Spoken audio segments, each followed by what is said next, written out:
New this morning, brand new signs for a not so brand new policy. In Cambridge, you can't make a right turn anymore unless that light is green. Well, the city recently wrapped up its Vision Zero plan to reduce crashes. Let's bring in Laura Melendez right now to explain why Cambridge traffic experts say, despite taking away some roadways, still had some issues with freedom. Dig into this for us a little bit. Well, they say, look, they're taking away some of your freedoms, but they're giving more in the long run. Think about how many times we're at a light and we're like trying to creep in to save that millisecond, and we're like, oh my God, there's a biker. Or the person walking might be like, oh my God, I didn't see the car. They want to give everyone some assurances that they'll all be safe. Okay. So it's a good thing, right? The city's traffic commissioner explained to me that Vision Zero is about enhancing Cambridge transportation for everyone, as I mentioned, but there is an emphasis on people who walk and bike the area. Bottom line, this is about saving lives. I asked a handful of people how they describe Massachusetts drivers. Aggressive. How would you characterize them, buddy? He has no words. He has no words. He's speechless. They're so bad. While horrible traffic is often joked, safety for people traveling in the state's fourth largest city is not a punchline. You have to put a helmet on, because if you get clipped by a car, you're dead.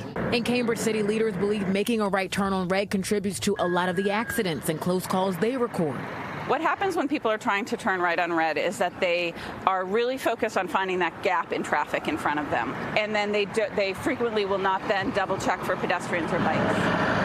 Since 2019, Cambridge has averaged 157 crashes a year, one serious enough to require emergency first responders. I've definitely been almost clipped many times on the road.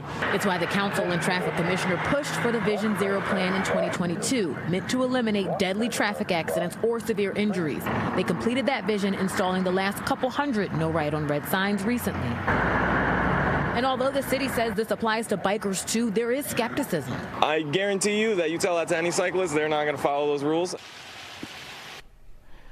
So guys, right on red falls under a broader law here, and I want to give you some perspective from police, because I asked them, can you give me some numbers in terms of, you know, how many tickets you write? And they said, look, we will always enforce this, but we are not going out of our way to do anything extra. They made it clear that, look, you will be held accountable if they see it, if they get word about this, but they're not doing anything specifically different to make sure they go out of their way, if that makes it clear. But make no mistake, you will be held accountable. So if you're reading this or watching this and you're like, no, if they catch you violating this, they are going to give you some sort of ticket or fine.